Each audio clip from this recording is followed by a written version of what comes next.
Hey, Great. everybody.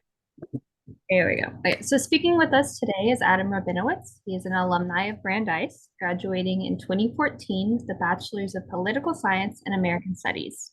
He went on to graduate from Brown University in 2016 with a Master's in Public Affairs. Since then, he has done a variety of great work in communications, with his current position being at the Aspen Institute, a global nonprofit that hopes to help solve some of the most pressing issues in the United States through dialogue, leadership, and action. He works as the communications manager for the Institute's College Excellence Program.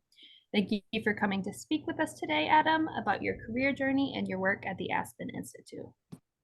Great. So yeah, I can kick things off. I'll just offer kind of a high-level overview of Aspen and what led me to there, and of course, my Brandeis experience really kicking things off. And happy to share some insights and lessons along the way, and then really happy to answer any and all questions and share whatever I can about the Institute, as Jasmine mentioned, working in DC, how to apply your experiences at Brandeis, getting a master's, what the skills and experiences that you can bring to the job search or whatever your next step in your journey is. So, as noted, proud Brandesian from class of 2014. And I started out, as many of you probably did in your undergraduate studies, of kind of just exploring and engaging in a process of self-discovery, not really knowing what, kind of the next chapter holds, but really taking advantage of the many, extracurriculars as well as internship opportunities and other professional development experiences that are presented. So I had the fortune during my Brandeis experience, was very involved in editorial experiences for the Justice, of course, did some political work with Brandeis's Democrats chapter, and also really focusing on, just getting engaged in the campus community. And along the way, I discovered an interest with some great professors, of course, in political science, English, American studies, which led me to some great communications internships that I had, both with in the New York City mayor's office when Michael Bloomberg was the mayor at the time, and then the White House correspondence office. So that really solidified my interest in both communications and policy and how to marry those two things together. So after graduating from Brandeis, I actually, in between, very briefly, undergrad and graduate school, did what would become a very formative experience. I kind of stumbled into this startup education nonprofit as you do in an organization of 4 people. You become a jack of all trades in a nonprofit. So communications, program management, strategic planning, and also stakeholder engagement. And this was, I won't go into the details, but really focused on diversifying the tech talent pipeline and doing Mm. that from New York City high schools to tech employers in New York and colleges as well, and kind of providing that ramp for individuals from lower income backgrounds, communities of color. And that really kindled my fire in terms of wanting to focus on education in particular. I will go into, I've dabbled in other issues along the way, but when I graduated from Brandeis, there were just so many things I got to take advantage of. But what was that issue area and that policy that I really wanted to focus on? And that would be maybe one lesson to just start, is thinking about what is your, and you can use certainly the experience at Heller to do this. What is your issue that you're really passionate about? That Aspen you Institute. yeah, you really want to learn more about. So I would emphasize that, and of course, there great professors and experiences at Heller to provide that. And grad school is a great period for self-discovery. Also, what I realized is coming from Brandeis actually has a great education program, but I had not taken advantage of it at the time. So, a couple things that I wanted to do in my master's program, which I'm sure you all, or many of you, are focused on right now, is one, really deepen my subject matter expertise. And I think, grad school really provides an opportunity to do that and come into a master's. And then B, help really learn and navigate the intricacies of a policy environment. What is it like to work in a government agency or a nonprofit that works with government, or a think tank? Like, really sharpen that research skill set and marry that with the, general writing and communications that I had done and in undergrad, as well as associated internships and my first job out of undergrad. So that led me to pursue a master's in public administration at Brown, which I felt like was a good incubator for that. And, had some great experiences at Brown. Actually, had a very flexible curriculum, so I was able to balance work alongside the graduate school experience and really just explore different contexts. I did a fellowship at the Rhode Island State House as a policy Mm, analyst, focusing not mm, only on education, but infrastructure, transportation, economic development. Spent the summer in between my 2 years of grad school working at the Port Authority in New York and New Jersey, again, thinking about like mm, economic development issues. And also spent some time doing strategic planning and nonprofit engagement in Rhode Island and Providence with a variety of types of organizations. So women's health, community activism, education, of course.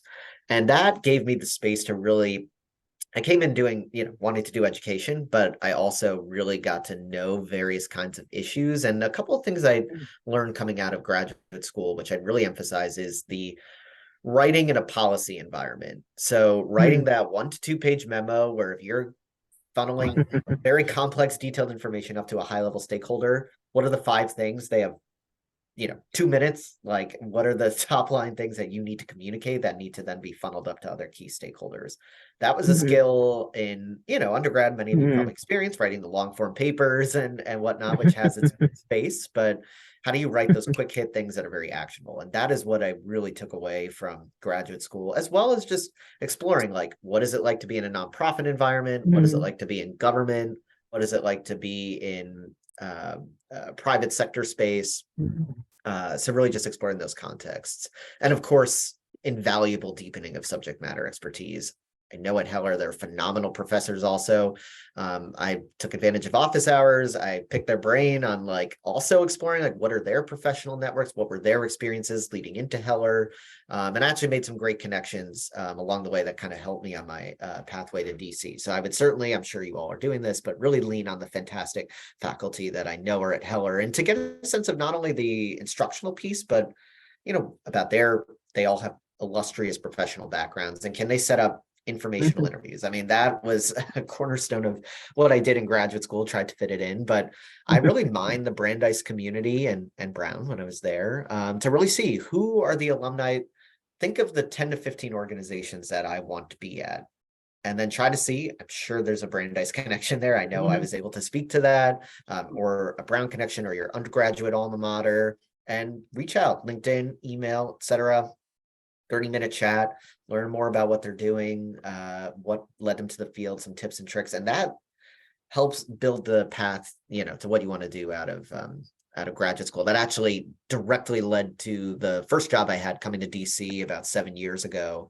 One thing I had not done was consulting. So I went to a small consulting shop in DC focusing on ed policy and communications. And I wanted to work at that intersection, know it, being able to basically distill down very complex research and share it out with the world, have high impact. So I not only did work in higher ed, but also K-12, and ended up working with clients across the country. And I'd say for those interested in consulting, a great way to get immersed in a field and to work with a lot of different organizations at once. So if you're looking for that fast-paced, hectic, nature of like wanting to just dive headfirst and have each day look different, I think consulting is actually a great entry point into a field coming out of your graduate studies, because you're able to try a lot of different things. There's a lot of experimentation involved, and it just gives you that bigger high level picture. I did that for 4 years, and again worked with museums and science centers, universities, nonprofits, mm, basically any K-12 and school systems, and focusing on what can they do to improve equity. And that really fueled the fire. I know that's baked into the Brandeis DNA, so I was able to very much mm, relate to that, but our whole work was centered on increasing access and success for lower income students. But the final thing I'll note, because I do want to leave it to questions from the group, is I did that for 4 years and realized that it's also great to want to go deep into something. So I was mm, stretched from pre-K all the way to workforce. And there are various issues mixed in there, like economic mm, mhm, development. And that's another thing I'd emphasize. Policy issues are multifaceted. So you may go into international development, you may go into education, social policy, you name it. There are various policy areas that are like intermixed in there. So I'm constantly thinking about urban policy classes mm, that I've taken, I did a lot of nonprofit management and strategic planning courses, and my work, just thinking Mm, about policy analysis, statistics, et cetera. Like all these things play mm, into, regardless if you pick a field, even if you've mm, taken classes in a variety of different things, like that is going to play into whatever your field of study is, and honestly make you more well positioned to succeed because you have that like multifaceted viewpoint. mm, Um, but what I realized about 3.5 years ago was that I wanted to go deep into a subset of a field. There's kind of two paths. You either go far and wide, and you could do social policy writ large. You could do housing policy writ large. You can do, like local and civic engagement writ large. But you could also dive headfirst into an area of policy and become kind of that's your mm, world. So that was a career pivot I decided to make, or not really a career pivot, but in terms of like my day to day, I wanted to become really fluent in a subject area. So that led me to the Aspen Institute's College Excellence Program, where I currently am a senior communications manager. So basically overseeing all of our content and strategy. So not only content, but strategy and programming for our work with four-year colleges and universities, as well as community colleges. mm, Again, all about access, success, and equity. So now I feel much more fluent in that world, but I'll share a little bit more about the Aspen Institute. So it's a global nonprofit, as Megan had noted. It basically, there are 44 different policy programs. The College Excellence Program is just one of them. mm, Every program kind of lives in its own universe. It's almost semi-autonomous. So like think mm, about it as like 44 mini organizations under the umbrella of one big institute. mm, So as I think about my work, I'm kind of in a sub-organization of the College Excellence Program. But the benefit is, I mean, especially in the past year and a half, the first year and a half was a little tricky because I started in March of 2020. So that makes working in a new place in COVID very interesting. But I will say, as things have shifted in the past year and a half, and I'd say especially the past 6 to 9 months, as we go back to somewhat to in-person engagement, I've been able to really doing those cross-cultural connections or those cross-department connections where we do programming with, we have mm, a forum for community solutions, which is really focused on rural mm, communities. We have, public policy, so working with legislators and kind of marrying what are the pieces of legislation that we can take up that advance our cause. Then there's energy and environment, trying to think, internet, of course, a national Aspen security forum, Ascend, which is focused on two generation solutions. mm, They run the gamut. I've only given you like 7 or 8 of the 44 programs that there are, but I will say that because there is an opportunity to work with many different departments on your line of work. So even though I work for the College Excellence Program, I feel very cued into a lot of the different programs, projects, events unfolding at Aspen, and I can like mm, kind of make those connections to host programming or events or facilitate connections between like a university president and a mayor, for example. Like what can you do in a community? And Aspen is all about constructive dialogue. Really, they mm, want to inspire dialogue with a various group of stakeholders to solve big problems. That's kind of the line of work that we're really focused on, is what are some of those big issues that we can tackle together across sectors, across forums, and really create something meaningful. So rather than kind of operate at the mm, margins, do big things. That's kind of the goal. Of course, you have to do interim stuff along the way, but there are these mm, big challenges that we face. So been there for 3.5 years, or almost at this point, and yeah, that is kind of just, and I will say the final thing, DC. I'd say especially now as we kind of navigate this somewhat post-pandemic environment, there's so many forums and networking events and lectures on any issue that you can imagine. And I know I did this in my first couple of years in DC, was kind of just try to take advantage of as many of those as I can. A lot of them are free. So, you go in the evenings, you can kind of do your education by event. So I benefited a lot from that.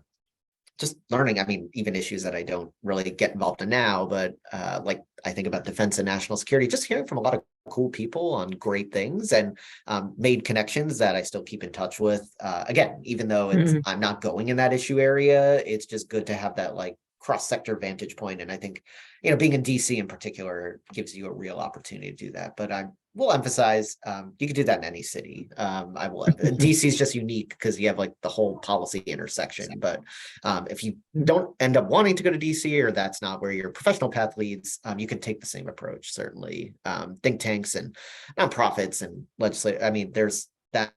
You can find those forums and gatherings pretty much in any city. So I talked for a lot, so I want to give you like the full picture and some lessons along the way, but yeah, really pause. And Meghan and Jasmine, I don't know if you had any questions you want me to answer, or if we just like open to the group and see what folks would like to ask. So I just wanted to thank you, Adam. You did a lot of my work. So maybe I can hire you about talking. They get sick of hearing me talk about how important informational interviews are and reaching out and all of that. So it was great to hear that.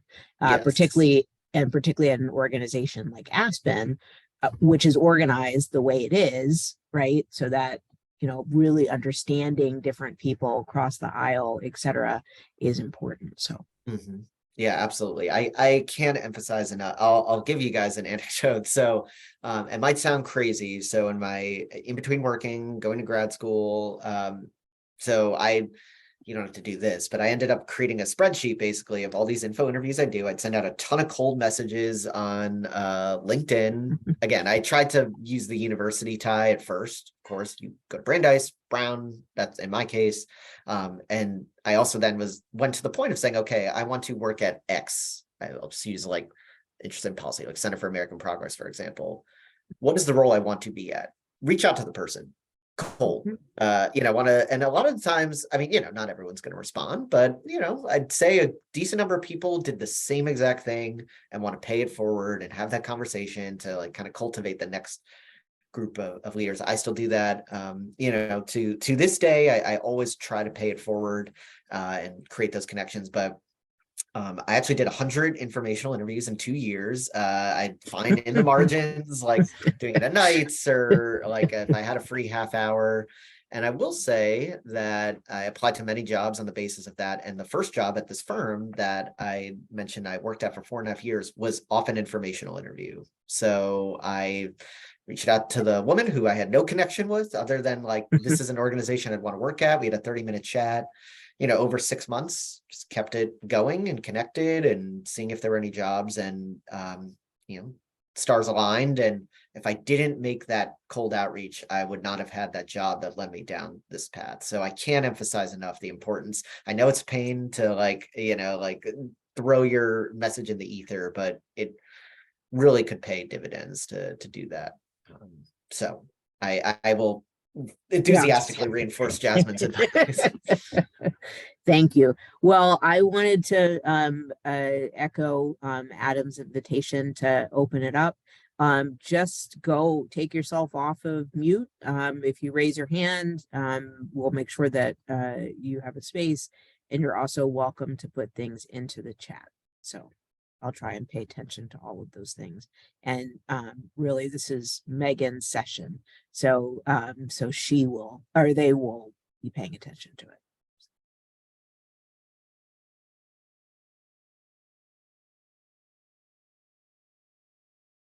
I guess I have a question. Hi, I'm Mandy. We've met before once. Yes. Yeah. I'm an undergrad, so sorry if my questions aren't going to be as relevant to the grad students. I was just wondering, how did you sort of figure out the policy area that you knew you wanted to specialize in? Yeah. Yes, Mandy, it's nice. I know we chatted actually a couple months ago, I think, speaking of informational interviews, I believe. So yeah. Anyway, so I would say, again, coming out of Brandeis, the wonderful thing about Brandeis is very interdisciplinary, so you can really just get your feet wet in a ton of different issues. What that led to is coming out of undergrad, like, oh, well, where do I want to go exactly? So for me, it was kind of fortuitous, like by happenstance. I ended up at this education nonprofit out of Brandeis. Found I loved the work, and I was like, hey, I want to get deeper into it. And that motivated me to go to graduate school, get my master's, and then learn from some of the great professors in that work. I chose Brown because they have a particular focus on that, although there are many schools that I know have great education policy programs. As I mentioned, Brandeis actually has a really strong ed department as well. But I think what I would advise and recommend is, so in graduate school, you have the opportunity to do internships or even like career visits, or again, even if it's info interviews. Like, I'd say pick the 3 to 5 issues that you think you're interested in and really focus on, okay, how can I learn about each of these 3 to 5 things? Like, if you have a year, if you have 6 months, whatever it might be. So if you have that long-term plan, think about, okay, if I want this area, try an internship. This area, let me get coffee with X person who might be a Brandeis alum, or you might know from another context. Let me see if the Hyatt or the Heller Career Center, if they're doing an office visit or like another session, like let me learn from and do a walkthrough of the field. Like, kind of, it's almost like a trial by error. Like, you need to start somewhere, and there might be like 5 things where you're like, this is cool, I like it, I'm inspired, and then try to find the applied experiences that map to each of those to get a better sense of, what you might be interested in. For me, it was a job, and that might be an internship for folks if the time allows, but it could also be something like you talk to 3 people in housing policy and you're like, wow, this is what I want to do. And that kind of drives you in a direction. If you have for an undergraduate, I would say take advantage of those summers, try internships in different things, because I think that will often, again, lead you to something that you do the work, you want to do it.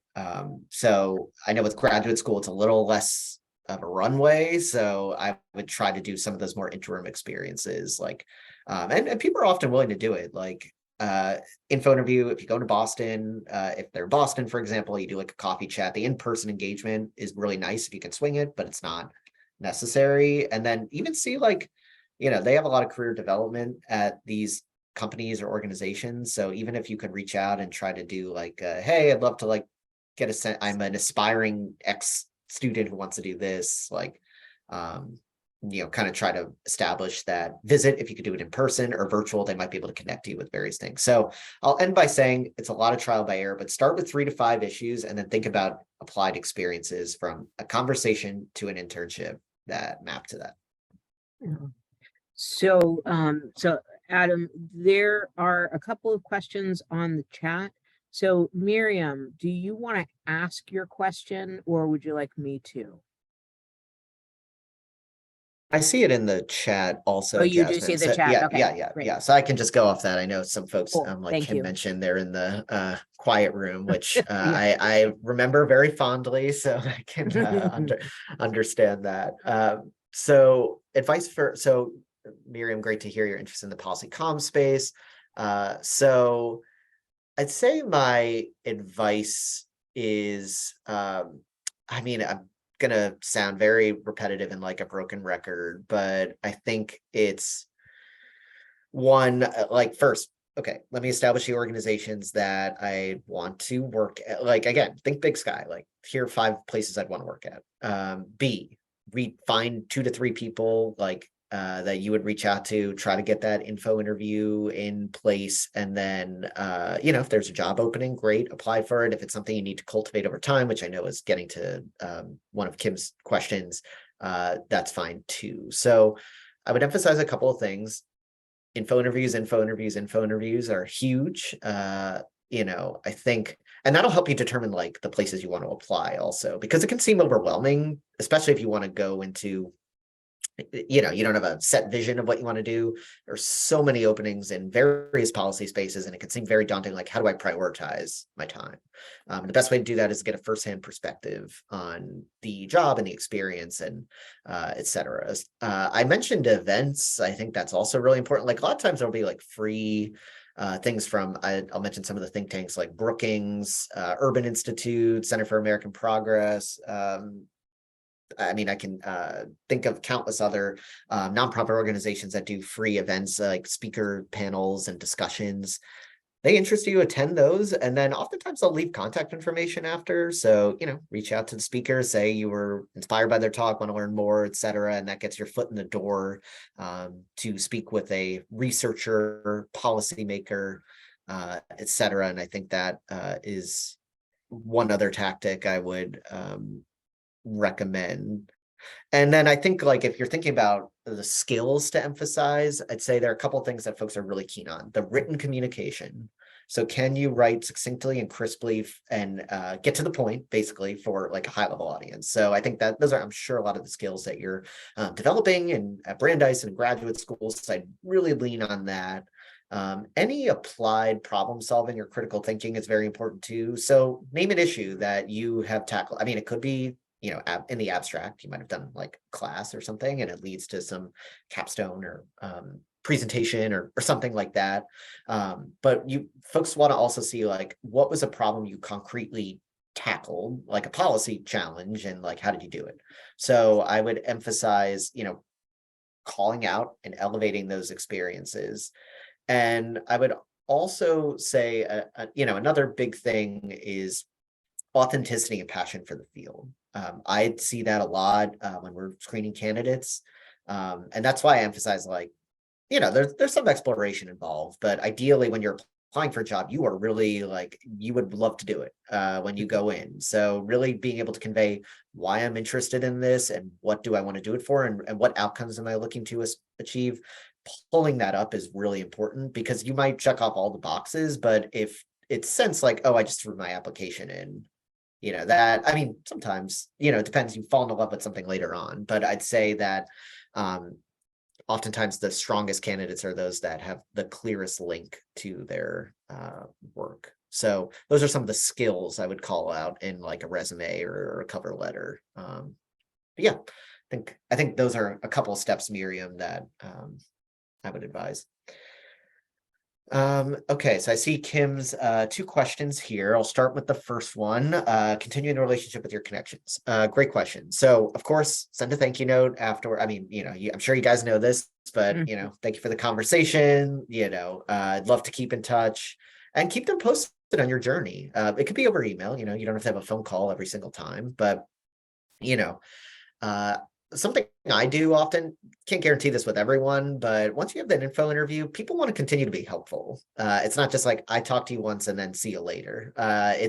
If I would emphasize, I mean, again, some people might not do this, but some people might. It's like, hey, can I have send a resume? Can you take a quick look? Are there certain things that you would advise I elevate, pull out, edit? You might not get a line edit, but you might get some really helpful insights and feedback that, you can apply.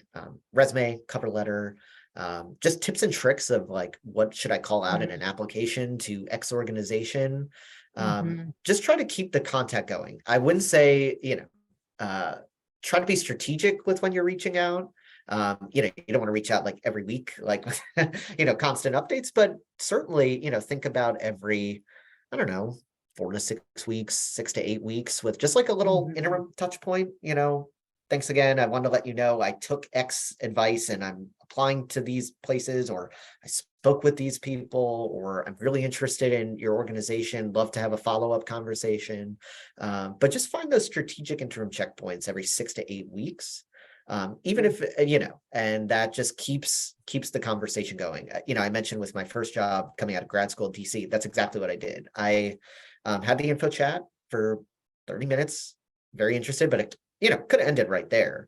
But what I ended up doing is I checked in January. There were no jobs available, but I said, hey, I want to just check in, curious to hear more about what's going on. And I talked with 2 other people at the firm. Fast forward 2 months, I did another check-in. Hey, I'm going to be in, so this is another thing you might think of. Hey, I'm going to be in DC. Would love to come by the office and chat with you in person. And lo and behold, a week later, they're like, oh, hey, actually, this person just left we just put a job up. So it ended up being a job interview. But, if I hadn't done the interim checkpoints, it wouldn't have set me up to have like literally the spontaneous interview. So find those interim checkpoints. And if you happen to be in the city for whatever reason that you, of the person that you're talking with, try to grab a coffee, lunch, see them at the office. This is a long run thing, it doesn't have to be within 4 weeks. Like it could be over a year, it could be over 2 years. So if they happen to be close by, Boston, New York, DC, wherever you live, and you might go to after Brandeis in summers or whatnot, try to do that in-person touch point too. So I'd say keep the email chain going, but at a reasonable cadence is what I'd recommend. And then your second question about your experience networking in the DC area. So excited to have you in DC, Kim. And just to emphasize, I'm happy to, I'll put my metaphorically money where my mouth is. So I'm in DC. So if you would, if anyone is here and would like to do that in-person chat, I'll put my email in the chat here, and Jasmine and Meghan can certainly follow up with it as well. Reach out. Happy to host you at the Institute too. Grab coffee, try to introduce you to some other folks based on your issue areas that you're interested in. And again, keep the conversation going. So I'll put that plug aside there. And experience networking in the DC area. So I'll say a couple things. One, there are actually Brandeis alumni events. So the alumni network is actually, they're trying to be more active. So I'd say if you're here for a summer, there will probably be at least 2 to 3 events. Some are purely social. Others are like, they'll have a talk from a speaker. Like I know they're doing one here in DC, like alum is hosting one of the legal studies professors, Daniel Breen, for like a casual conversation, like an intimate chat. They do that across issue areas. So it's very likely that a Brandeis alumni event in DC will have that aligned opportunity. Certainly encourage you to go, and I'm happy to pass along any information like as I get it.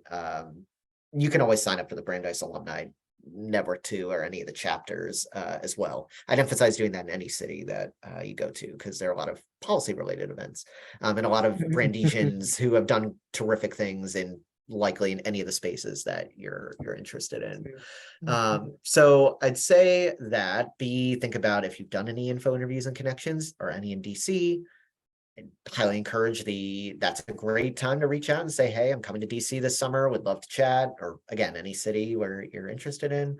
And then DC specifically, what I would do is your 2 to 3 issue areas.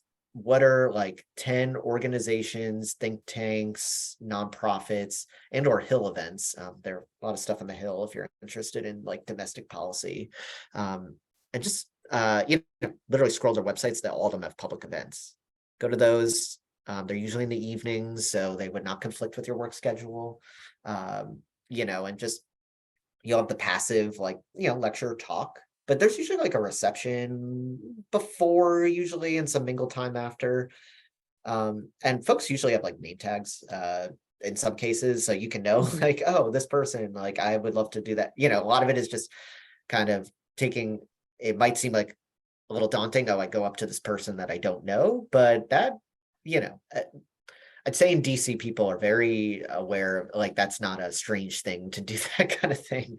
And just, we're very used to that. So certainly just go up if you see someone that is in something that you're really interested in, strike up the conversation, say you're, graduate student, Brandeis, you're looking to do X, you know a lot about their work. Keep the conversation going. Ideally, you swap info and you can do like a follow-up conversation afterwards. So, not to say all of your time in DC and internship has to be work, and networking. So mix in some fun in there, certainly, but and to explore the city. It's a wonderful city. I've loved my 7 years here. And there's no time in DC like the summer. I think it's particularly vibrant then. But look at your organizations, they all have event calendars, and I would say pick a reasonable cadence for you, 1 or 2 a week or 1 a week. And that coupled with Brandeis events, coupled with, if you do that, this all comes back to like, you do the LinkedIn search, you see like, oh, they're Brandesian, who are the Brandesian alums in Washington, DC, and pick like 5, I don't know, or however many. Outreach, hey, I'm a Brandeis student, I'm in DC for the summer, can we grab coffee? And go from there. So those are a couple recommendations to think about, Kim, as you're prepping for DC, and certainly reach out once you're here. Be glad to meet. Yeah.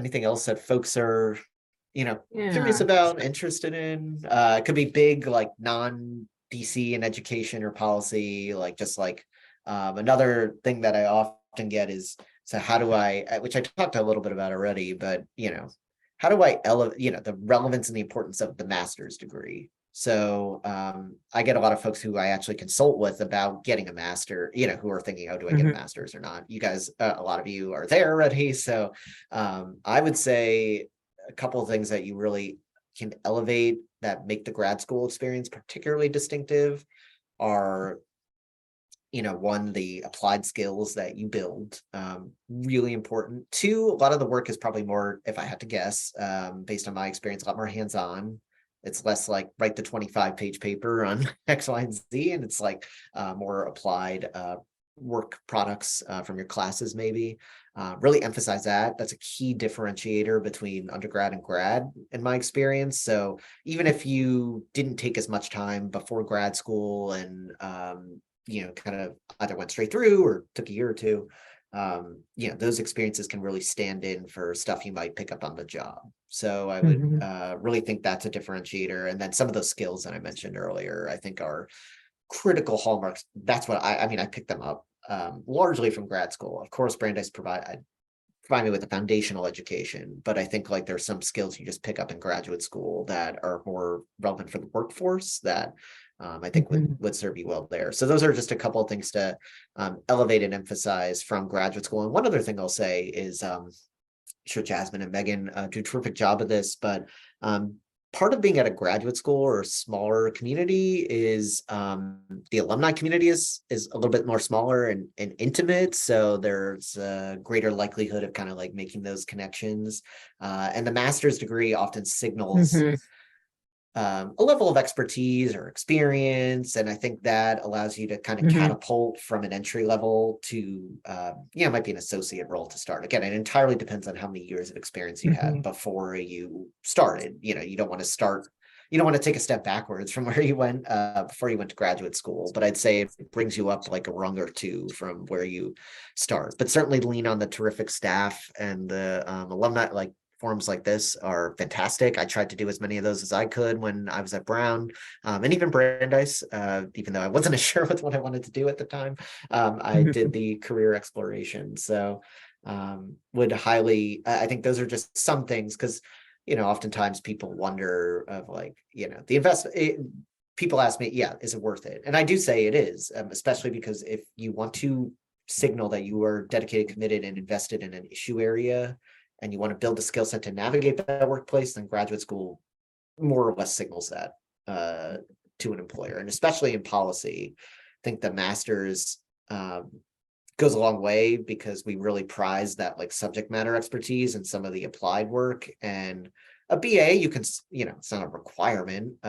You could certainly learn that on the job, but a master's provides that like kind of additional layer of credibility almost. So I just want to preempt because that's a question I often talk about with folks that reach out to me. Wanted to emphasize that.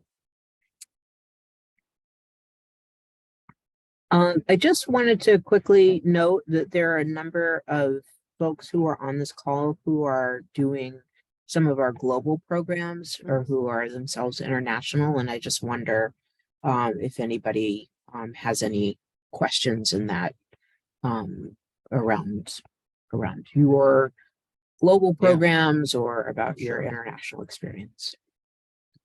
Yeah, absolutely. Well, I will say, admittedly, I'm very squarely in the domestic realm, but a couple of things I'll just note. At the Aspen Institute, we have assorted international programs, so focusing on ranging from the Aspen Security Forum, focusing on national security to international and sustainable development to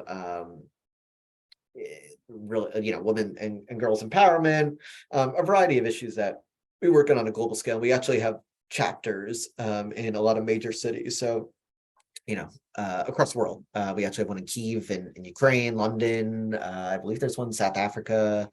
So we have international chapters. So, that's a case where I would probably lean on my network. But if that is something of interest where of an Aspen program, I encourage you to take a look at the website, check out all the programs. If that's something that again, I'll leave my email here, and Jasmine and Megan can share it. If there is a contact that, if there's a program you're really interested in, I can likely help broker a connection where my advice here today might fall short, or you can get that like really applied expertise.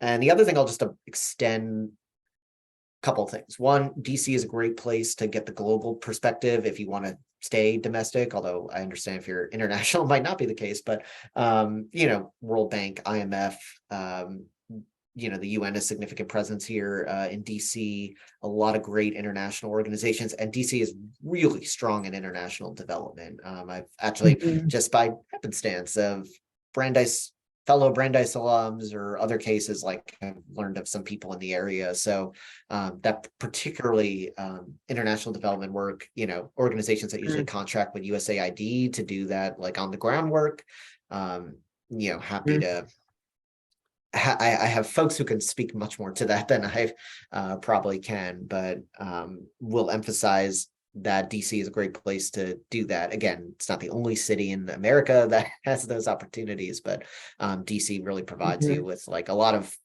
organizations and even embassies that, of course, establish their outposts here in Washington.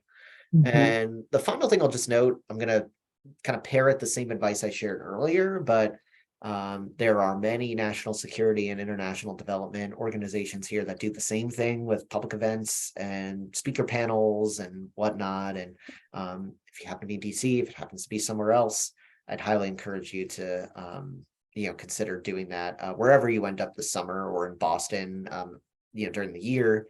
The great thing about Brandeis to Boston is it's not far. So I took advantage of that quite a bit when I was an undergraduate towards the end, or towards my final 2 years. But I really tried to, take advantage of the city's proximity to Brandeis. The great thing about Brandeis is you have like kind of the residential community, but you're like a 20-minute commuter rail ride away from North Station, so or the Brandeis shuttle. So I would emphasize Boston is a great place where you can start to put these networking opportunities into practice. And there are a lot of great organizations there, I'm sure. The Brandeis alum presence in Boston is probably one of the more, if not the most robust. So I'm sure there are many connections that can be made. And, Jasmine, I'm sure, I don't want to presume, but I'm sure like with kind of collaborating with Hyatt or something like that, there's kind of that alumni database that folks could kind of take this advice and have some of these conversations. I know it might probably getting a little crazy leading into finals, but if you have some free time, would emphasize doing that in the Boston area as well. So yes, I will, for my the international oriented or international students on the line here, if you are interested in particularly Aspen's programs, or if that sustainable international development field is something you're interested in, I know that's, I believe, a specialty at Heller or one of the programs. Yeah. Happy to make some connections to folks who are on the ground in that work. Very generous. I guess I'll ask kind of, sorry. No, go ahead, Megan. Yeah, please. Please. I'll ask a kind of cliche question, but what do you find is the most rewarding part of your work? The most rewarding part of my work, which I'm sure all drives you to a school like Brandeis or even like the fields that are at Heller, is the impact that I get to make, that I see directly. So in my case, we work the policies and practices that not just I, but my team recommends, in my case, to college and university presidents across the country. I see them implemented and the outcomes associated with that. And I know those are real student lives that are changed and trajectories transformed as a result of the work. I mean, I'm not doing that directly, but by virtue of the more abstract research-based work that we're doing, or in my wearing my communications hat, like getting that story placed about something that is particularly powerful, that then gets a lot of traction and other schools want to learn more about it or feel more motivated to, I think that is what drives me every day. And we actually I co-lead an initiative that is focused directly on students. So this is in the community college space, but propelling community college students to transfer to highly selective colleges like Brandeis. And we're in the closing out the second year of that initiative. And literally we are working with students, and for this initiative, they're going to schools like, of Brandeis's ilk, and others like MIT and Yale. And without that infrastructure, without the support that we're providing, that would not be possible.